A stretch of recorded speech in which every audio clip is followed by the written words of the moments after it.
Оце надо було так взбодрить мене з самого утра. Всем привет, вы на канале Guard.ua, а это обзор на глобальное обновление. Да, уже прошло очень много времени с выхода патча, и я уверен, что многие без меня прекрасно разобрались с текущим патчем. Но для всех остальных, соответственно, записываю обзорчик, поэтому, ребят, перед тем, как мы погрузимся в разбор, я хочу выразить вам огромнейшую благодарность за вашу поддержку, за то, что ожидали меня. Я приболел, да, много времени прошло, я дней 10 и больше, да и до сих пор я немножко, если что, болею, как вы слышите по моему голосу, по моему насморку и всякое такое. В общем, огромное вам спасибо, ребят. Не забывайте поставить свой лайк, подписаться, кто не подписан, подписываемся на мой телеграм, можете стать спонсором, то милости прошу к нашему шалашу, все ссылки есть в закрепленном комментарии, ну и, соответственно, в описании под видео. Поэтому присаживайтесь поудобнее, погнали, будем разбираться, что такого здесь поменяли, что такого ввели. Открывает наш обзор новый герой. Это Ронин, он же Кес из Доты 2. Итак, у него есть способность. Тайный прием, двойная вспышка. Ронин атакует цель, оглушает ее на месте и наносит базовый физический урон плюс дополнительный физический урон, основанный на проценте от максимального хп цели. То есть урон наносится в два этапа, каждый из которых наносит половину урона и применяет базовую атаку. То есть он делает сначала вот первую часть, да, там наносит урон физически, вот эти вот 150, и тут 7,5, плюс применяет свою тычку, вот эту, и, соответственно, я так понимаю, встроенные предметы тоже работают. Дальше наносится второй этап, еще 150 и еще максимальный хп, ну и, соответственно, применяется еще тычка. То есть он наносит способность, тычка, способность, тычка. На бумаге это прикольно, потому что радиус действия его способности огромный. Но я не считаю, что это прям имбовый герой. Я думаю, что это просто хороший герой под убийцами. Будет хорошо смотреться, если будет все критовать как надо. То есть, в целом, прикольно. Можно его попробовать, можно и нужно будет попробовать его раскрыть. Я его прям хочу сделать керри. Но меня смущает то, что у него есть мана. А мы все прекрасно знаем то, что есть такой герой противный, зовут его Антимаг. Он же к нему присосется, он же не даст ему ничего сделать. Ну из плюсов, его можно сделать убийцей. То есть собираешь себе 9 убийц, 2 раза он кританет, минус цель будет. На бумаге прикольно. Как оно будет по факту? 50 на 50. Я думаю, все-таки это герой второго тира, а не третьего. Но для того, чтобы вот прям закрепить эту информацию и свое утверждение, нужно на нем поиграть. Потому что конкретно и целенаправленно у меня еще ни разу не получилось его собрать. Вообще ни разу. Тупо не шел, то еще что-то, то еще что-то, то там приходит супер заряженная темпларка и как бы Кес уходит на второй план. Как-то так. Но герой интересный, герой прикольный. Нужно пробовать. В новом глобальном обновлении сделали 3-звездочное яйцо, которого не было раньше. О нем мы еще поговорим чуть позже, но сейчас, скажем так, закину немножко удочку. Странное яйцо устанавливает связь с ближайшими союзными фигурами, предоставляя им процентное снижение урона. Через определенные промежутки времени все связанные юниты поровну делят процент от их текущего здоровья. То есть интервал распределения мы видим перед собой, да, если что, на первом уровне яйца, на втором уровне яйца имеется та же способность.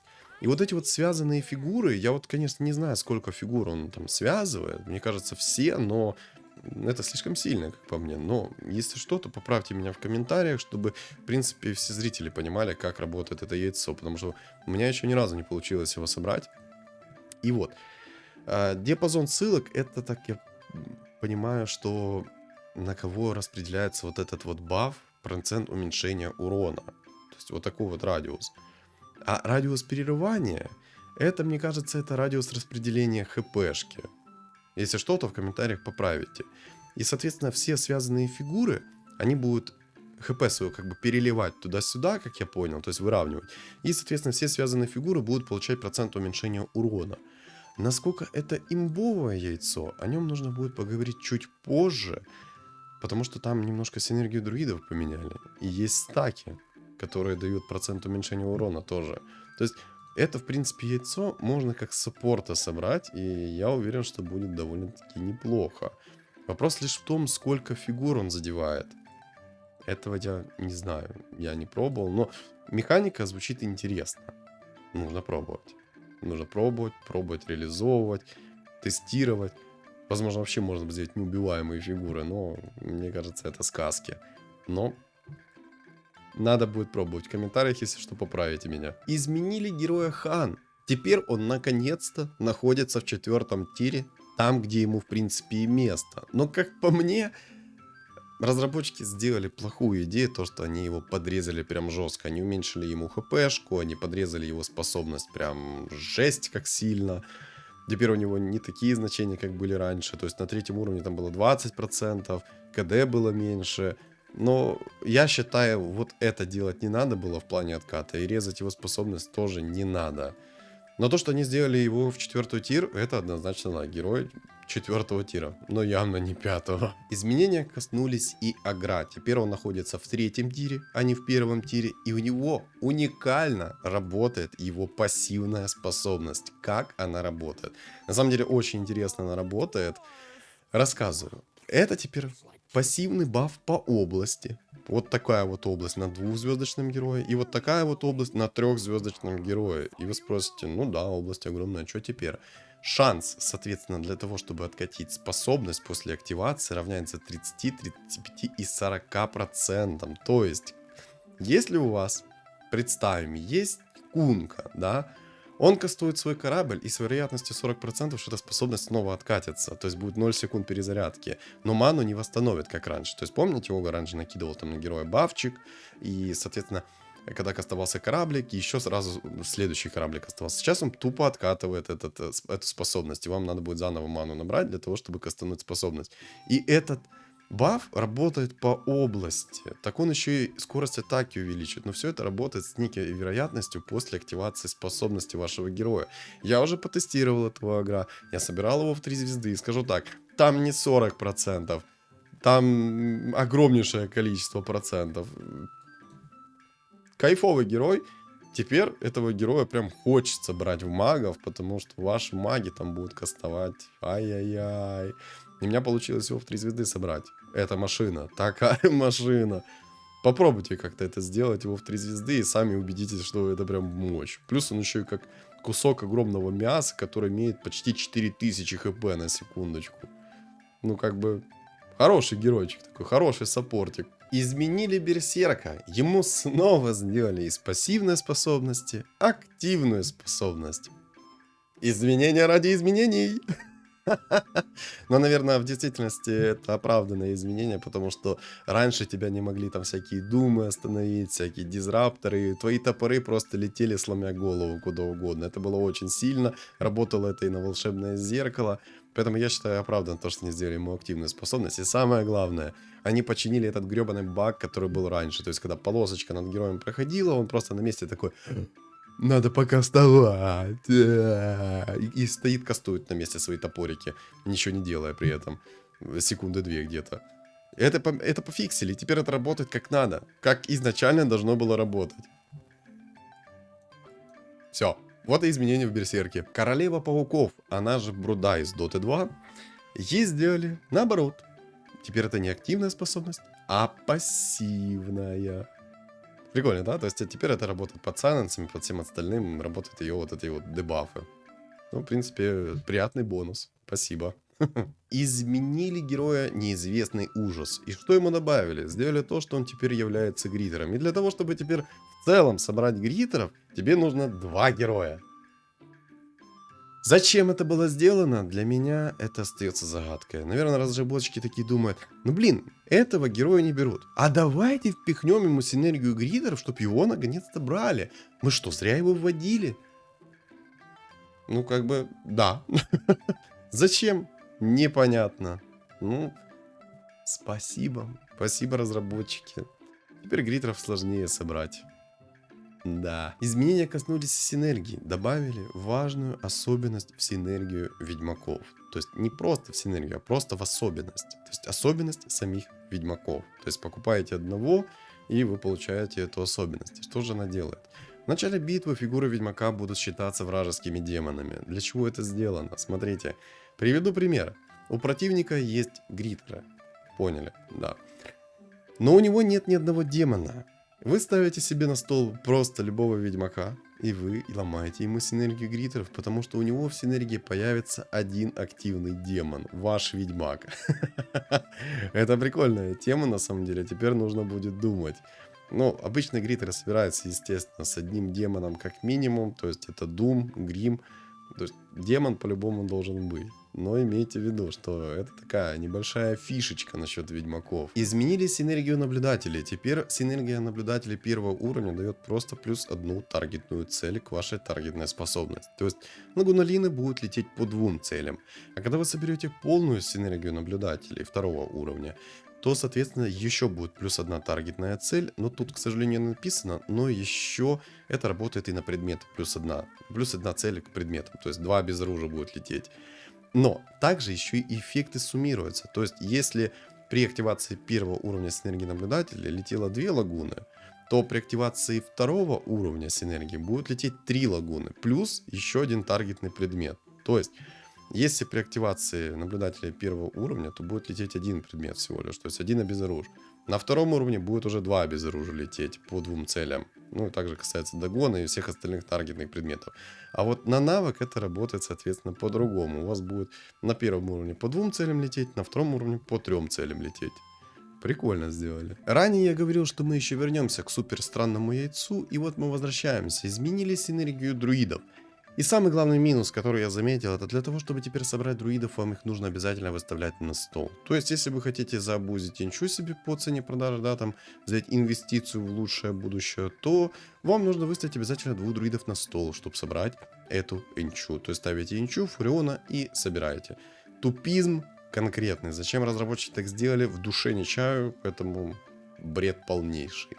Ладно, по поводу синергии 6 друидов. Теперь вы, имея 2 одинаковых друидов 3 звезд, можете сделать себе супер странное яйцо, активировав полную синергию 6 друидов. Вы получите за это яйцо 3-звездочное, которое получит количество стаков странной силы, равное стоимости 3-звездных друидов, и уничтожит все оставшиеся единицы друидов в шахматном поле. Но только касается тех друидов, которых вы перевоплотили. То есть вы перевоплотили вот 2 бревна, 3 звезды в это супер странное яйцо. Получили количество стаков, вот 6 монет, да. Но тут пишет, что равная стоимости продажи этим 2 фигурам. То есть 12 стаков получится. Но это слишком имбово, мне кажется, это кривой перевод. Я это яйцо не собирал, и как оно работает до конца не совсем понимаю. Поэтому в комментариях, если что, кто уже собирал, поправите меня. В общем, 12 стаков, будем так это как-то объяснять, пытаться, визуализировать. Короче, вы поняли, 12 стаков. Каждый стак странной силы дает 10% уменьшения получаемого урона. Тоже непонятно. Всего урона, чистого, физического, магического, или только физического и магического. Это важный нюанс. Это очень важно. Если всего урона, это слишком имбово. И дает 10% бонуса к урону.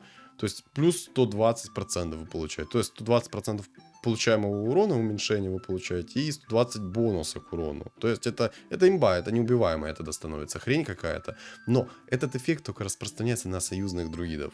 Связь душ. Я до конца не шарю, как это работает, и чтобы не вкидывать какую-то дезинформацию, когда-нибудь я это соберу яйцо и лучше расскажу подробно, как оно работает, соответственно, уже в ролике. Потому что, ну, непонятный перевод, вот это вот 10% уменьшения получаемого урона. Получаемый урон — это весь урон. Или конкретно физический и магический касается. Потому что чистый урон резать — это слишком жестко. В общем, не особо понятно, в комментариях поправите. Изменили синергию полуоргов. Ну что, наобузили полуорков, да, теперь будет нерв, все.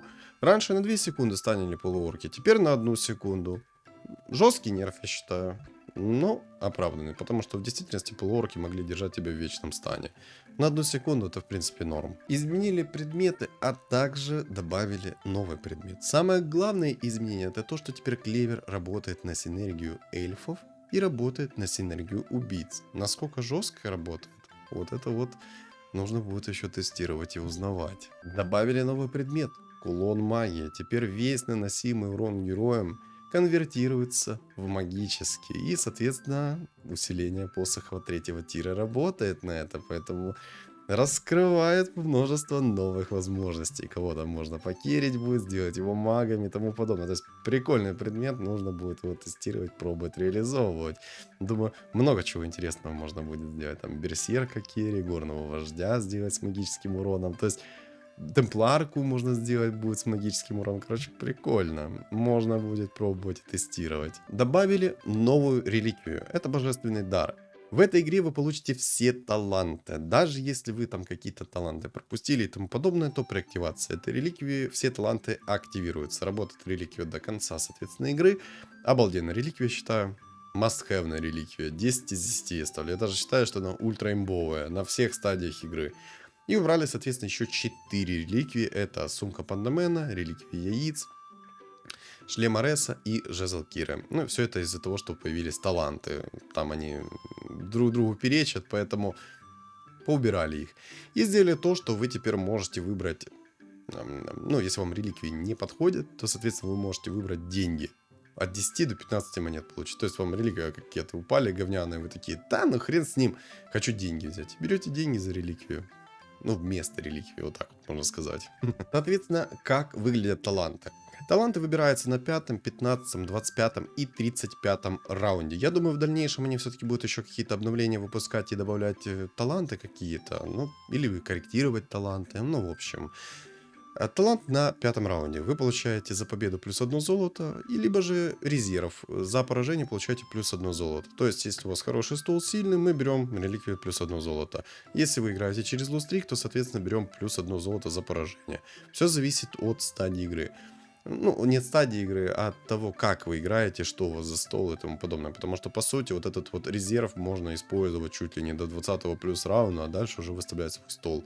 То есть идите себе спокойно на лустрике, лутаете бабки, апаете уровень себе и кайфуете. На 15 раунде вы можете выбрать стоимость вербовки имеющихся фигур на одну монетку меньше. В принципе, тоже классно, но мне кажется, второй вариант намного лучше. Потому что шанс завербовать фигуры, как будто у вас был бы уровень плюс 1. То есть у вас 7 уровень, а будете ролиться как на 8. У вас 8 уровень, будете ролиться как на 9. То есть второй талант мне намного больше нравится. На 25 раунде, вот тут уже надо думать, но как по мне, вампиризм плюс 15% к шахматисту это прям топчик. Но и получаемый урон тоже не менее плохой. В общем, как работают эти два таланта? Один талант, вы нанесли противнику урон, по шахматисту там 20 единиц, 15% отрегенили все хп. Если же, соответственно, нанесли вам 20 урона, то второй талант уменьшает получаемый урон на 15%. Что тоже неплохо, как бы. Но надо выбирать от того, что вам надо. Я больше склоняюсь к вампиризму, а вам уже надо думать. На 35 раунде левый талант, соответственно, повышает шанс выпадения на яйца, причем довольно-таки много повышает шансы, яйца там сыпятся, будь здоров. А правый талант, он разблокирует уровень до 16. То есть вы можете спокойно покупать за деньги себе уровень. То есть развязывают вам руки. Если раньше ты мог это делать только через баф людей, сейчас ты можешь это делать через деньги. В принципе, прикольный талант. Тут ставлю лайк, мне нравится. Что-то необычное, что-то новое, что-то интересное. Вот такой вот обзор на глобальное обновление получился. Надеюсь, он был для вас полезен. Я сразу хочу вам сказать то, что я не стал сюда впихивать информацию, потому что там изменили механику работы мифрилового доспеха, пофиксили баг с боевым ключом и рефрешером, космические изменения не стал сюда вкидывать. В общем, без воды, без воды. Вот, некоторые моменты, к сожалению, я еще не знаю, вот по поводу как старинного яйца, как оно все-таки будет работать, сколько оно там будет уменьшать урона. Но в комментариях поправите, добавите, если что я забыл, там, либо какой-то еще нюанс ввести. Мне в целом патч нравится, потому что просто освежает игру. Как всегда, остались имбовые инсектоиды плюс шаманы. Насчет метовой Марси пока что не могу ничего сказать, потому что я ее в целом не встречался, вот сколько играл. Но я думаю, Марси все так же сильна, потому что можно на 7 уровне ролиться и получать даже легендарные фигуры нужные. В общем, патч прикольный, нужно тестировать, пробовать, играть. Я в целом обновлением доволен. Мне понравился особенно кулончик. С кулончиком можно много чего интересного попридумывать. В общем, надеюсь, был ролик полезен для вас. Ставьте лайк, комментарий, подписывайтесь. Подписывайтесь на мой телеграм-канал. Все ссылки закреплены в описании под видео, в комментариях под видео. И на экране появится QR-код. Всем спасибо за просмотр и всем удачи.